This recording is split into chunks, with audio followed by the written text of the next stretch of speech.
Hi everyone, this is Whitney here. So I just want to do a quick what do you call it? A quick video.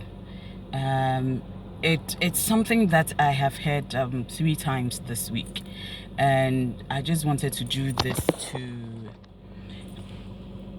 um sort of sound as a precaution. Let me take this off so you can see my face properly. Sound as a precaution for our young brothers and sisters who are about to get married. I call it the 10 things you need to ask your partner before you get married. And I find this very essential because as a planner, most of the times I realize that for most of our about to wed foods, their attention is more on, and rightly so, the attention is more, I'm sorry, but the sun out here is very, very bright. I'm sorry I have to do this. But the attention seems more to be on the ceremony and all the fanfare that comes with it. And I think that it is rightly so. You have a right to do that. But before you go into this thing, marriage is very hard. Marriage has its joys, and there are some compromises too you will have to make.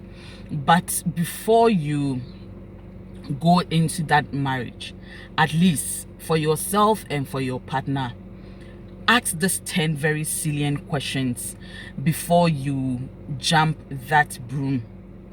The first thing I want you to ask each other, it has to do with finances. It is a conversation that a lot of you do not like, myself included. You're so in love, you're so happy, you're thinking that, okay, what if I ask all these important questions and the person rants? But trust me, somebody who is meant for you, the person will answer these questions. It is very important you ask about finances. What is the person's belief in finances? Do they have any savings account? Do they have any rainy day account? Do they have any investments? Please ask these questions, especially for my dear young ladies. Ask these questions.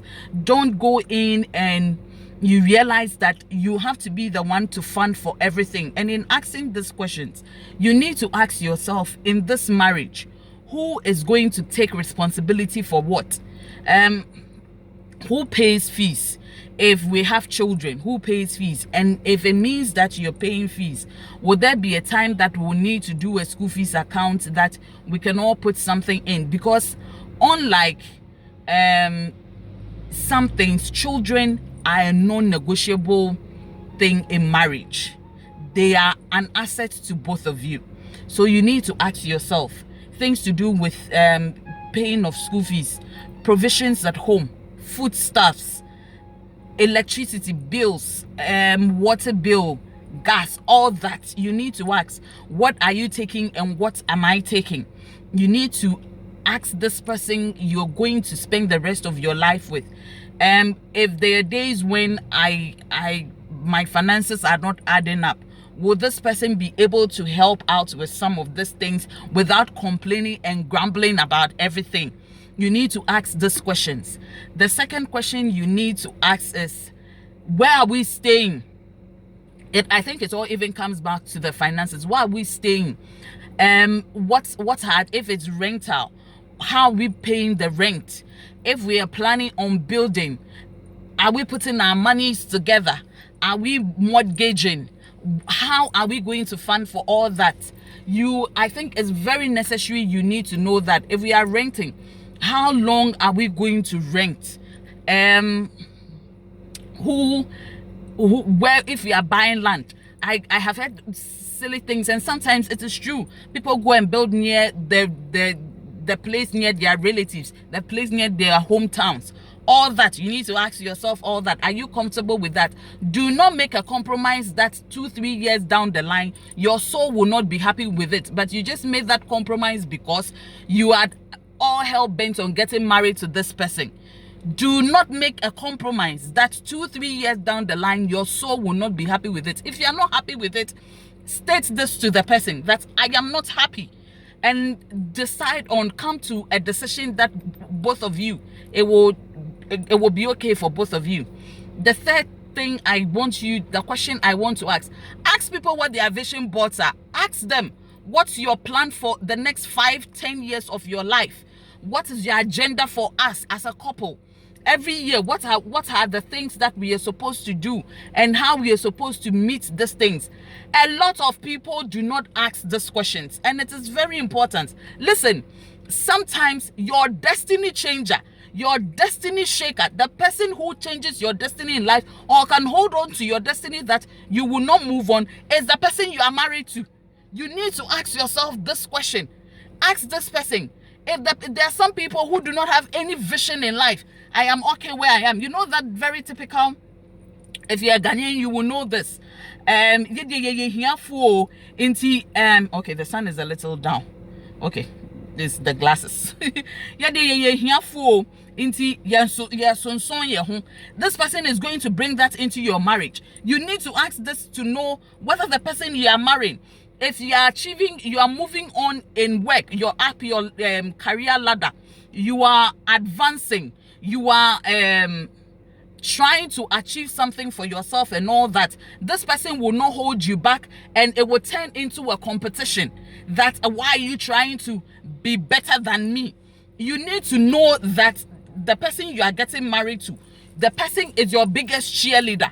You are all on the same page over things. When you are promoted, the person won't be jealous of your promotion. Yes, they are partners like that.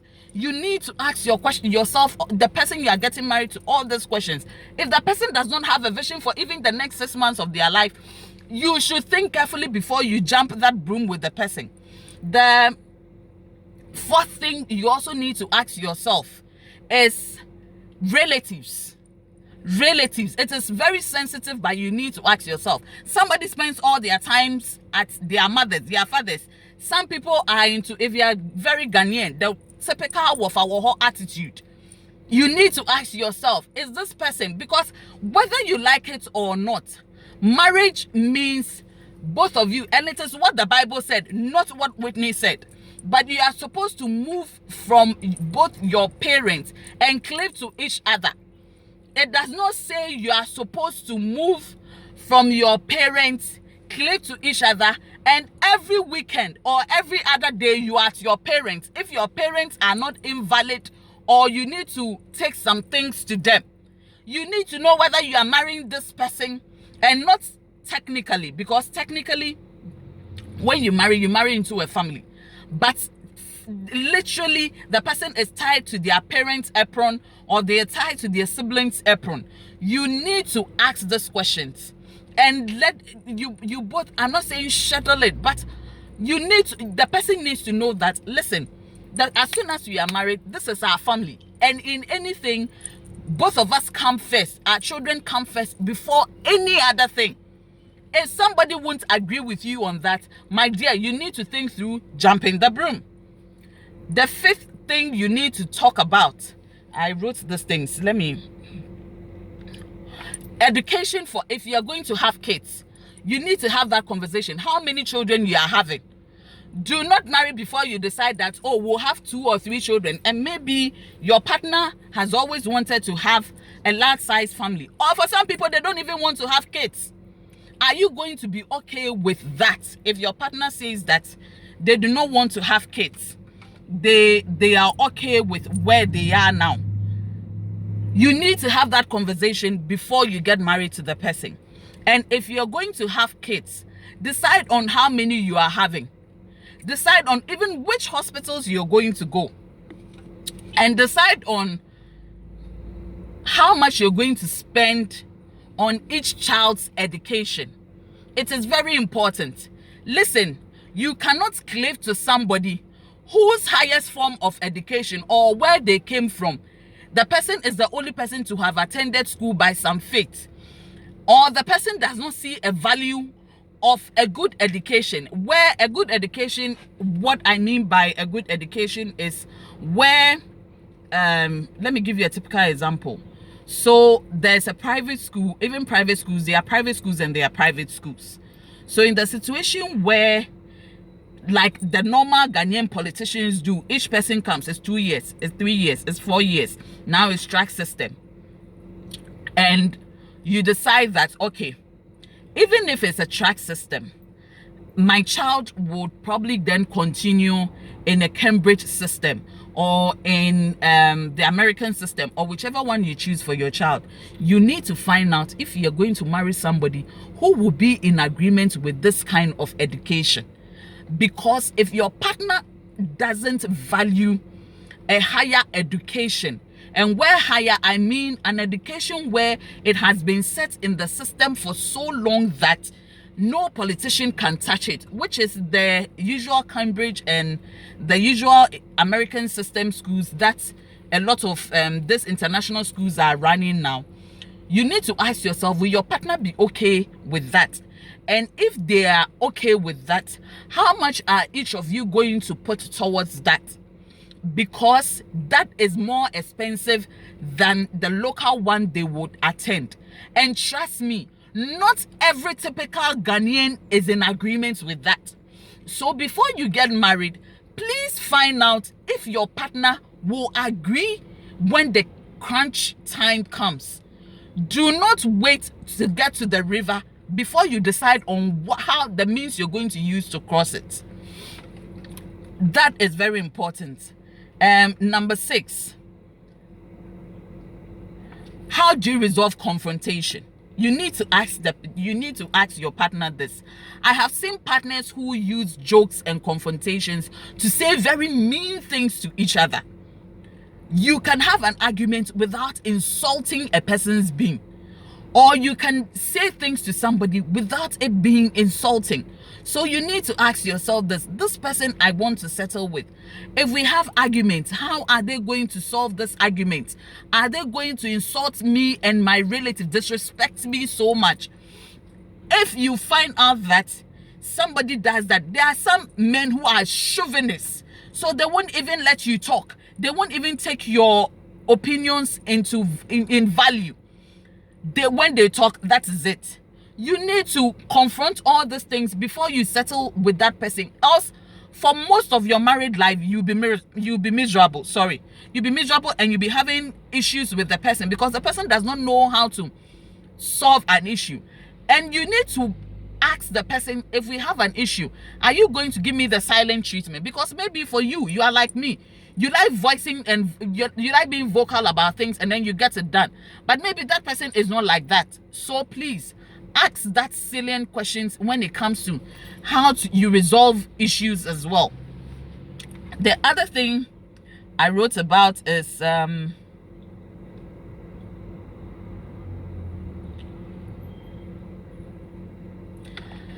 I forgot to mention this when it comes to family. When you get married, anybody that puts you second to the extended family, be careful. Anybody that puts you second to the extended family, be careful. I am not saying the person should not respect their parents or be there for their parents or the extended family, but anybody that puts you any place and says it to your face, be very careful about this person. The other thing I need you to ask is, listen, a lot of us do not like talking about sex, but my dear sister, my dear brother, you need to talk about it before you get married. If you do not like giving blowjobs, say it. If you do not like going down on a woman, say it. If you do not like a certain sexual positions, please say it before you marry, because you are trying so hard to keep up appearances that the person is doing some things to you you do not like, your body does not like, but you cannot say it. Please have the sexual conversations before you get married. You do not like somebody who does not bath in the evening before they come and lie on top of you. Tell the person that I always want my partner to smell very nice. Some people do not like bathing, and they come back from work, smell all kinds of funny smells, and then they'll come and lie on top of a woman. You drink all sorts of alcohol, drink all sorts of concoctions, then you come and you want to kiss a woman or go down on a woman. Please have all that conversations before you get married. The 7th thing I wrote about that I think you should talk about too is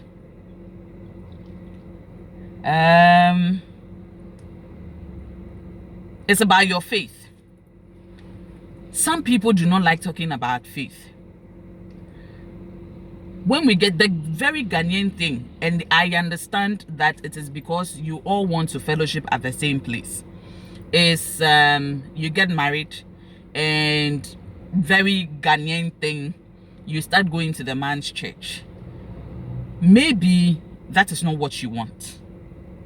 Please mention it, say it before it is too late. That, oh, I remember for me, I had that conversation. In fact, my reverend ministers even told my husband, I am an Anglican, he's a Presbyterian.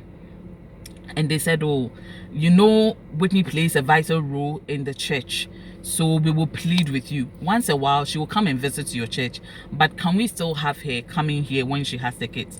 My husband was in agreement with that. Once a while, I would go to church with him, or the kids and I will try and go. I don't think since we had the kids, we've all been to one church because the kids are cumbersome. But you should have that faith conversation when you before you get married. Have that faith conversation. The 8th thing, do not do anything or do not agree to anything that your soul is not happy with. What do I mean by this? You get married and he says, so let's try and save some money towards building our own place, so let's move in with, I have a room where my parents are, so let's move in and stay there. My dear, if your soul is not happy with it, me pacho, I beg you, minkpa bufai, medekuku, say it before it is too late. I cannot stay under the same roof with your mother, your father, your siblings, and all that. Say it. Do not agree, and every day you are crying. Every day you are going to cook. Then your in-laws say they have to cook first, and you are not happy. Have that conversation. Do not agree to some of these things. Maybe you